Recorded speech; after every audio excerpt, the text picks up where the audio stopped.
Good afternoon, everybody. Good to see all of you. With President Trump as commander-in-chief, the world is a much safer place. After decades in which past presidents coddled and enabled the world's leading state sponsor of terrorism, President Trump finally ended the immediate threat of a nuclear Iranian regime. Following President Trump's command, the most powerful military in the history of the world executed massive precision strikes on 3 of the Iranian regime's key nuclear facilities. The objective of Operation Midnight Hammer was to destroy the regime's nuclear enrichment capacity and stop the grave nuclear threat posed to the United States, Israel, and the rest of the free world. The mission, which will go down in the history books, was an overwhelming success. Secretary of Defense Pete Hegseth and the chairman of the Joint Chiefs of Staff Dan Raisin Kane covered the operation in great detail at their briefing this morning at the Pentagon, and I encourage every American to watch it. As President Trump has said repeatedly, the United States of America has the greatest, fiercest, and bravest armed forces ever to stride the face of this earth, and we couldn't be more grateful and proud of our nation's warriors. The Iranian regime was weeks away from being able to produce a nuclear weapon that would threaten the entire world before President Trump took this decisive action on Saturday night to obliterate their nuclear capabilities. The contrast in leadership could not be more clear. Barack Obama and Joe Biden sent pallets of cash, American taxpayer dollars, in a failed attempt to buy the Iranian regime's compliance with a weak and ineffective deal. President Trump sent a fleet of American warplanes to destroy Iran's ability to produce a nuclear weapon. The United States and the entire world are safer because of this president's decisiveness. Despite agenda-driven leaks by the fake news media aimed at undermining this incredible accomplishment achieved by President Trump and our brave fighter pilots, there is broad consensus emerging already that Iran's nuclear capabilities were indeed destroyed. The United States, Israel, the United Nations, and even Iran all agree they can no longer build a nuclear weapon. So why did the president immediately turn to obliterating after the Iranian nuclear threat? Securing peace. Within 48 hours of the devastating strike, President Trump and his team brokered a historic ceasefire between Israel and Iran and officially ended the 12-day war. The Middle East is now shifting away from chaos and bloodshed and moving toward the beginning stages of a new era of peace and stability that President Trump has long called on them to achieve. This was unthinkable at this time last week, and this is what peace through strength looks like. Under President Trump, America will relentlessly advance our interests without being dragged into endless wars. His fearless leadership guarantees America is once again respected across the world. Just look at what he was able to accomplish at the NATO summit in the Netherlands. Many of you were there. Our allies agreed to invest 5% of their GDP annually in defense because President Trump demanded it. This will be the most significant reinforcement of NATO's collective defense in the history of the NATO alliance. And as a result, the United States of America will carry less of the burden, and our NATO allies will be stronger than ever before. As NATO Secretary General Ruda put it, for too long, one ally, the United States, and our taxpayers, I may add, carried too much of the burden of that commitment. And that changes today. President Trump made this change possible. We will produce trillions more for our common defense to make us stronger and fairer by equalizing spending between America and our allies.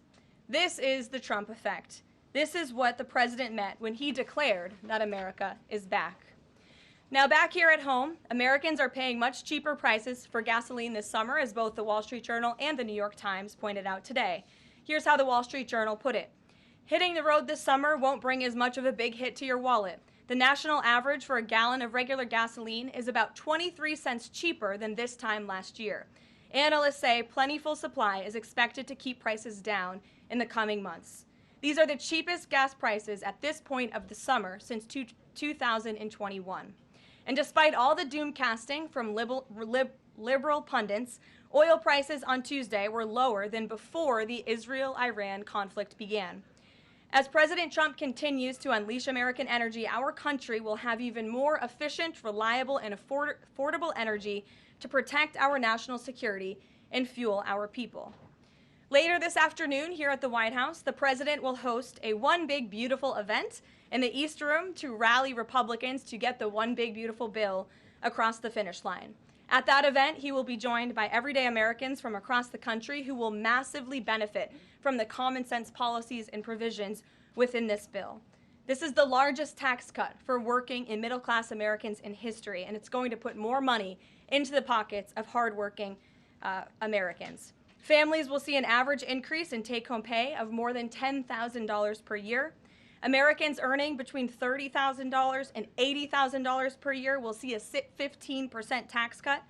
Overtime and tipped workers will save thousands of dollars annually. And our amazing seniors will receive historic financial relief by reducing the tax burden on their Social Security benefits. Simply put, this bill is going to unlock the golden age of America.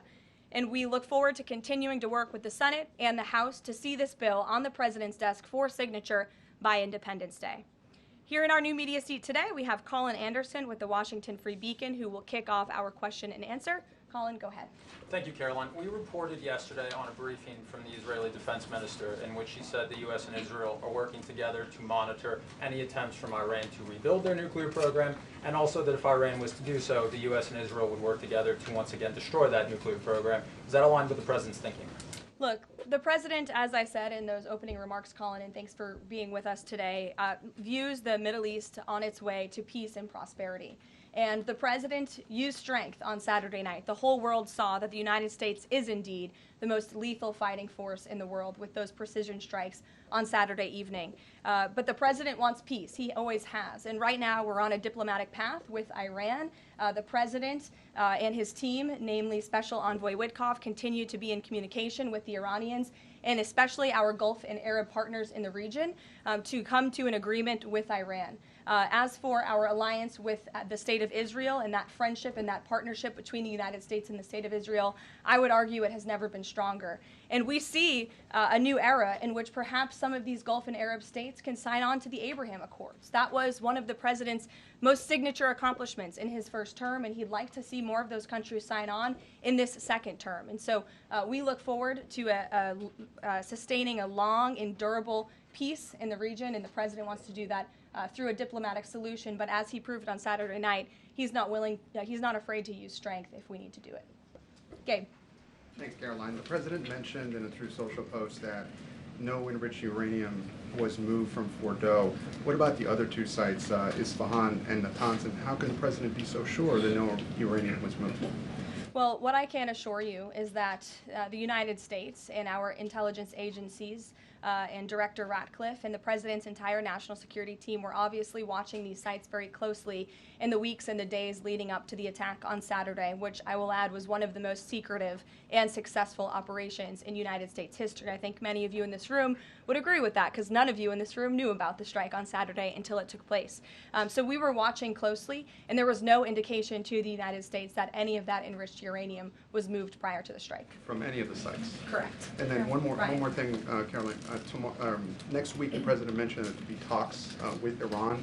He didn't mention any details, and Iran has not confirmed them. Can you share any details about any potential talks next week? We don't have anything scheduled as of now, but I spoke to our Special Envoy Witkoff at length this morning, and I can assure all of you we continue to be in close communication with the Iranians and through our intermediaries as well, namely the Qataris, who have been an incredible ally and partner throughout this entire effort. And as I said, this administration is always focused on diplomacy and peace, and we want to ensure we can get to a place where Iran agrees to a non-enrichment civil nuclear program. And there are many other requests that the United States has. Those details continue to really, they're just starting. Of course, the operation was just on Saturday night, but we are in touch. And if there is a meeting, we will let you know, as we always do.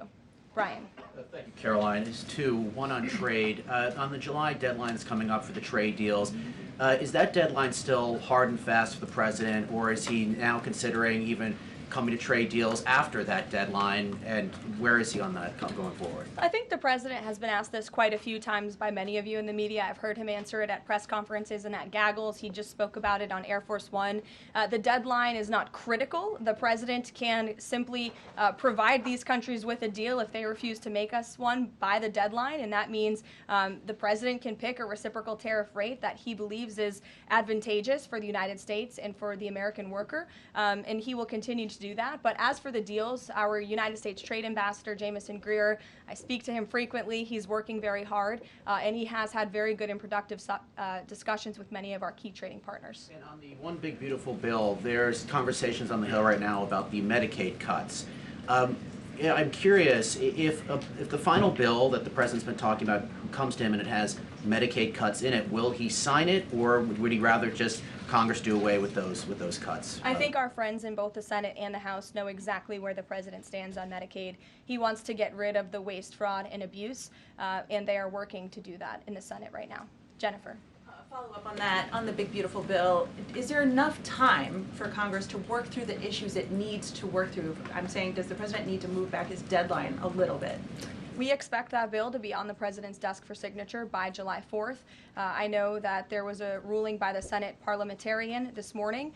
Look, this is part of the process. This is part of the inner workings of the United States Senate, but the president is adamant about seeing this bill on his desk here at the White House by Independence Day. And then on Israel, is there a date set for the Prime Minister to visit the White House yet? Is he coming in a couple weeks? There isn't a date, but the Prime Minister has expressed interest in coming to the White House to meet with the president and come to Washington. The president is obviously very open to that, but we don't have a date. When we do, we'll let you all know. Kate. The president suggested he was open to sending more Patriot air defense missiles to Ukraine. Is that going to happen, and were there any other assurances that he made directly to Zelensky when they met? I'll let the president speak on that. That was a private conversation between he and President Zelensky, but the meeting was a good meeting, and it was a meeting towards progress, and the president, as he said, repeatedly wants to see this war come to an end, but I'll let him speak on that specific And point. Witkoff yesterday suggested that there would be more countries signing on to the Abraham Accords. What's the timeline on that, and which countries specifically is the administration looking to have sign on? Well, the president is certainly hopeful that more countries in the region will sign on to the Abraham Accords. Again, we want to see a long, withstanding, endurable peace in the Middle East, and that's the way to do it. And when the president met with the new president of Syria, that was one of the requests that he made for Syria to sign on to the Abraham Accords. I don't have a timeline for you, but this administration wants to see that happen, and our partners in the region should know that. Rachel. Thanks so much. Just to follow back up on the meeting that the president mentioned about wanting to have this meeting with the Iranians next week. Clearly there's a willingness here from the administration to want to meet with Iranian officials. What is the holdup here in trying to schedule it? Are you experiencing any resistance from the Iranians? No, have some patience. We just had this strike on Saturday night. The president secured a ceasefire. A lot has happened in the last week. He was just in the Netherlands. Now he's back home to have a big event this afternoon on the One Big Beautiful Bill and get our domestic priorities across the finish line. So we'll get there, and like I said, we're in constant communication. And just one more, the goal of the meeting. The president mentioned yesterday that it may not be necessary to have an agreement with the Iranians. What is the purpose, what would be the goal of this meeting? Again, to continue moving forward towards a long-standing peace in the Middle East. Jordan. Yes, Karoline, thank you. So the president had some harsh words for both Israel and Iran on Tuesday as he was departing from the NATO summit after they both violated the ceasefire. He said, what's your response to Americans who are worried the peace isn't going to last and think that Israel is trying to plunge us into another endless war on their behalf? I think the fact that the president was able to successfully negotiate a ceasefire when nobody thought that was possible, it was a surprise to everyone in this room, it was a surprise to the world, but the president got it done because he wants to see peace in this world. He does not want the United States to be dragged into these conflicts. Again, he's not afraid to use strength if he has to, but the president has already proven he can put America first and deliver on peace at the same time. They're not mutually exclusive goals. And then one more. After Kari Lake, she testified in the House Foreign Affairs Committee on the waste, fraud, and abuse and the rot, really, in Voice of America and USAGF. The president called for Congress to kill it. What does that look like, and is the president willing to sign an executive order? Well, I believe that that action would have to be legislative through Congress, and the president directed Congress to get that done in his Truth Social post yesterday. If there is any executive action that can be taken to cut some of the waste, fraud, and abuse or do away with the program entirely, I'm sure our great Deputy Chief of Staff, Stephen Miller, is already looking into it. And if it can be done, it will be done here at the White House. But Congress should act as well. To the back. Go ahead. Yes. Okay, Karoline, thank you. The administration has To said the back, that- and then Carrie, I'll come to you. Yeah, the administration said that the DIA report was low confidence intel. Can you share what other assessments are currently underway to get to the bottom of just how effective these strikes were? Yes. Well, I can assure you what the CIA director said, that when we look at the entirety of the intelligence that we have to this date, it concludes that these strikes on the Iranian nuclear facilities were absolutely successful. It was a total obliteration, as the president said, and not only does our own intelligence say that, but also the Iranian foreign minister has said that. We saw Israel conclude the same thing based on their own intelligence. We also had the United Nations say that as well. So I think the only other time the United Nations, Israel, Iran, and the United States has agreed on something is that the sky is blue, but they all agree that Iran's nuclear facilities were completely demolished. And I would just like to reemphasize, you mentioned this was a low confidence preliminary intelligence assessment, and the entirety of that assessment was not leaked to the media. Only tidbits of that assessment were leaked to CNN. And we have seen this playbook run before, where you have people in the intelligence community, or perhaps on Capitol Hill, we don't know, but I believe the FBI is investigating to find out who that leaker was, because it's illegal, and they should be held accountable for that, leaked bits and pieces of an intel assessment to push a false narrative. And it's to the same reporter, I will add, Natasha Bertrand of CNN, who has done this in the past. In 2020, it was Natasha Bertrand who had 51 intelligence analysts falsely lie to her, but she still put it on paper for some reason, that the Hunter Biden laptop story was Russian disinformation. We all know that's not true, right? We can all agree on that now. That was a lie from the intelligence community. Also in 2020, this same reporter, Natasha Bertrand, wrote that a top intel agency ruled out the man-made lab leak theory of the coronavirus origins. Again, the president was right about that. This reporter wrote a lie from the intelligence community to seek a narrative she wanted to prove, and guess what? We now know that's the truth. Also, in 2024, Bertrand pushed the suckers and losers hoax. She also pushed the fine people hoax, which was taking the president's words purposely out of context. And then last October, and I believe this is notable, Natasha Bertrand published an article in Politico from the intelligence agency. She said that John Ratcliffe was speaking without any evidence when he said Iran was attempting to undermine President Trump's presidential campaign. And then we, of course, found out that was absolutely true. In fact, the Biden administration declassed an intel report which said they had high confidence that Iran had done exactly what Ratcliffe alleged. They did run an influence campaign to hurt President Trump's candidacy. In fact, we know the Iranians tried to take President Trump's life. And so this is a reporter who has been unfortunately used by people who dislike Donald Trump in this government to push fake and false narratives. She should be ashamed of herself. And that's not what reporting is. Journalism is trying to find the facts and the truth. And this week we saw this same reporter being used to push a fake narrative to try to undermine the President of the United States, and more importantly, the brave fighter pilots who conducted one of the most successful operations in United States history. And I think the American people fully know that this operation was a complete and total success. Elizabeth. Thank you, Karoline. The Miami Herald recently published a story saying the Trump administration was targeting migrant foster children. The Trump administration has denounced this as false. Could you clarify the Trump administration's position on protecting migrant children, particularly the 300,000 lost under the Biden administration?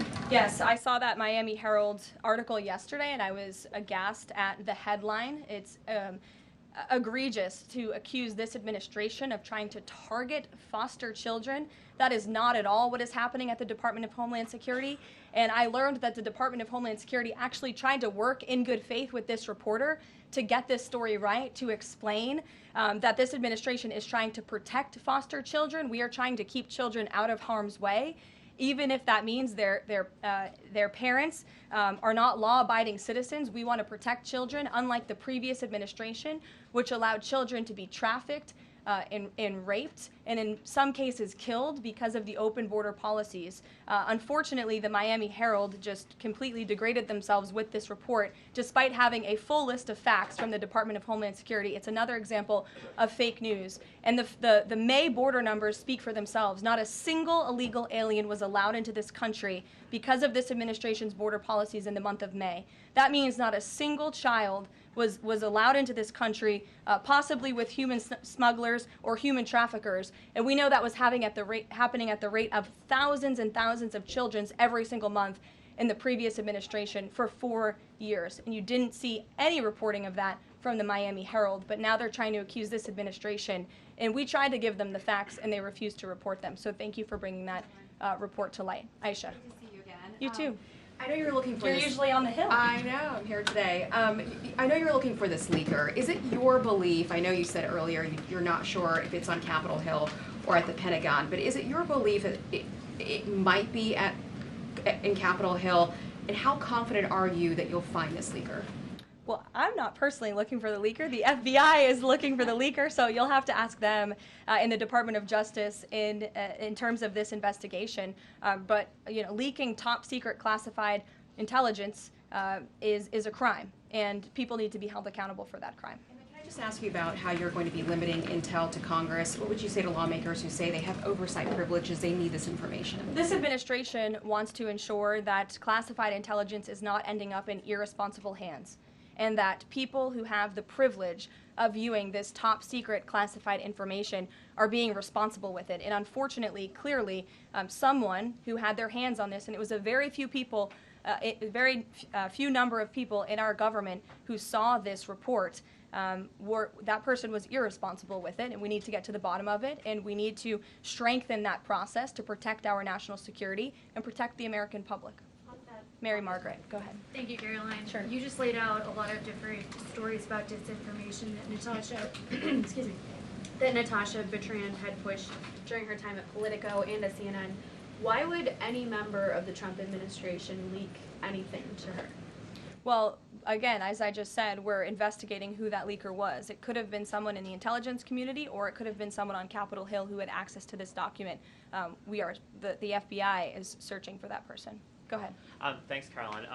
The president was And obviously... clearly it was done to undermine the president, to answer your question. And I'm sorry, I really wanted to follow up on that really quickly. Before the strikes on Iran, we saw a number of other leaks about Tulsi Gabbard, the Vice President Vance.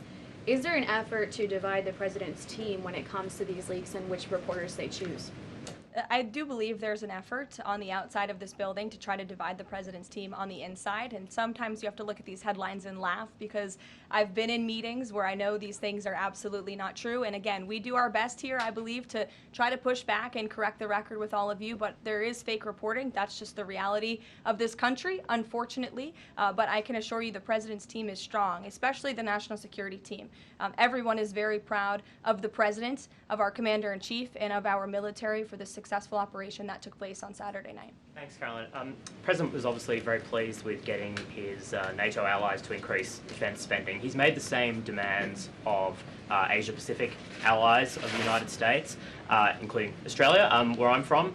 How does the NATO result impact negotiations with Asia-Pacific allies? Does it, for say, strengthen the President's resolve to say, well, our NATO allies have done it, now you need to do it too? Yeah, I mean, look, if our allies in Europe and our NATO allies can do it, I think our allies and our friends in the Asia-Pacific region can do it as well. But as for our specific relations in those discussions, I'll let the president speak on those. And can I just ask as well, when he had to leave the G7 early, he missed out on a number of bilateral meetings that were scheduled with other world leaders, including the Prime Minister of Australia. Obviously, President Zelensky, he's managed to meet since then, but are there plans afoot to make up for those meetings with the world leaders that he missed out on? Yeah, I think many of those world leaders understood the situation happening in the Middle East and the urgency and the need for the president to get back to Washington to monitor that situation. And obviously that was the right call, considering the success of not only the operation on Saturday night, but also the ceasefire that the president has since brokered on behalf of not just our country, but the entire world, frankly. But he has made up a couple of those meetings, and he has had direct phone calls with some of those leaders he was supposed to meet with as well.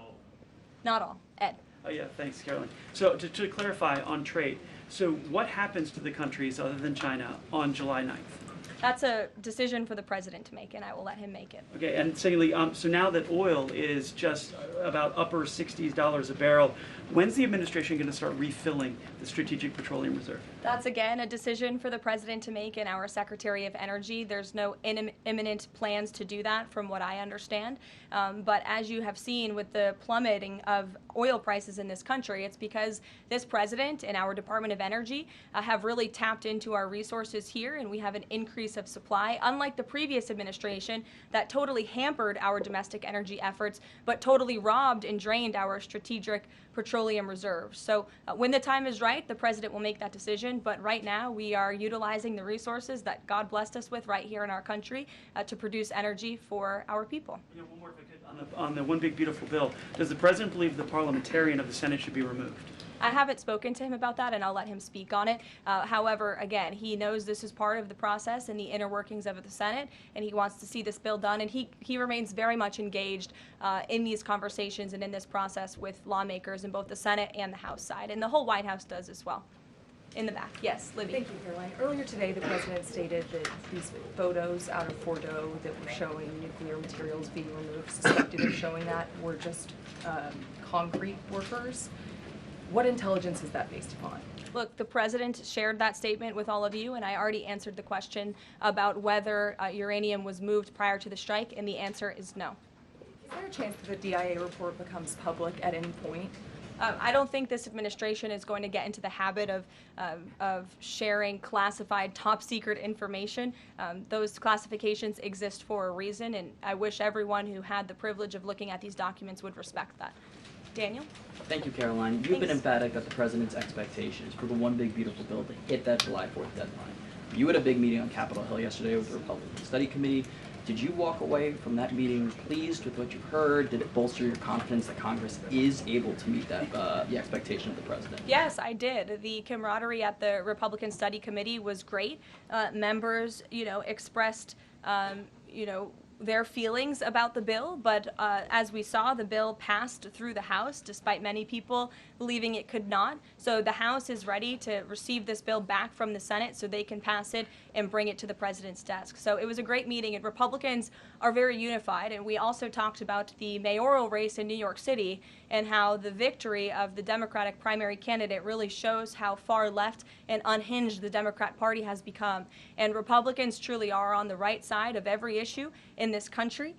We are on the side of no men in women's sports, on the side of low taxes, secure borders. So that was the topic of discussion. And the unity was strong and the camaraderie was high. And I know everyone looks forward to being here at the White House for the bill signing next week.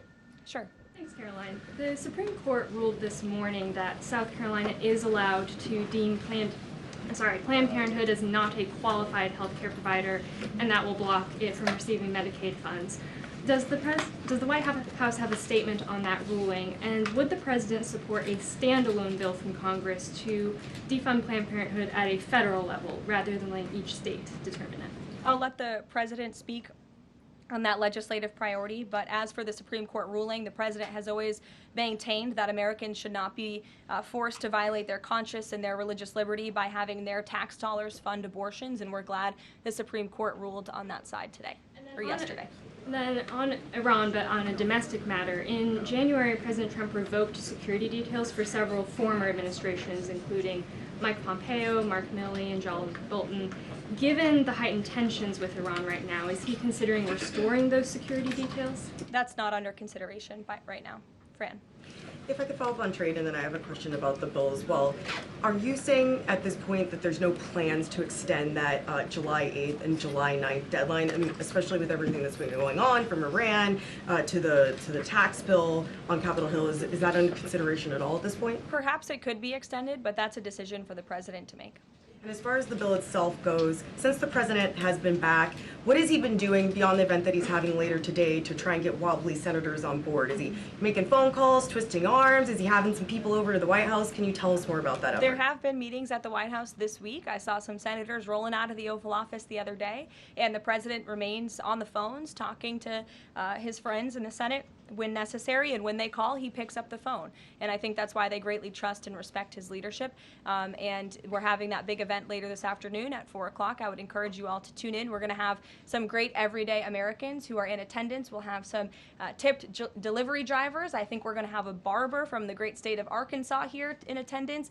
We're going to have some law enforcement officers, some Border Patrol agents, and Tom Homan will be speaking as well. So the point of this event is to show the American people how this bill works for them and how there are provisions in this bill that will change their lives. Can you tell us which senators you saw rolling out of the Oval Office? I'll let the president speak on that if he wish. I don't share details about his private meetings without his permission. Emily, go ahead.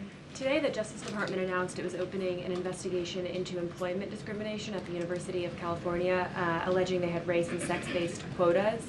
Federal law bars hiring somebody based on their race or sex, but do you also object to universities working harder to make sure they have a diverse group of candidates to consider? And do you expect more investigations like this from DOJ? I have not seen that investigation from the Department of Justice, but I can certainly check in. What I can tell you, it's the position of this president that we want to restore a merit-based society and culture in the United States of America, where people are not hired nor are they promoted based on their color of their skin or their gender. The president wants people to be hired in the workforce because of their merit and their skill, and I think most Americans agree with that. I'll take one more. Carrie, because I promised you earlier. So the Ayatollah Khomeini came out and said that Iran will, quote, never surrender to the U.S. That being said, what remains to do with the possible responses from Iranian proxies in the region and even in the U.S.? Look, we saw the Ayatollah's video, and when you have a totalitarian regime, you have to save face. I think any common sense, open-minded person knows the truth about the precision strikes on Saturday night. They were wildly successful, and it's what led to the ceasefire agreement between Israel and Iran, which the president is very grateful for, and the United States of America remains prepared to defend our assets and our personnel in the region. And again, I would just emphasize the success of the strike that took place on Saturday night, and the world is a safer place because of it. Thanks, guys, for coming today, and you'll see the president at 4 o'clock. Thanks.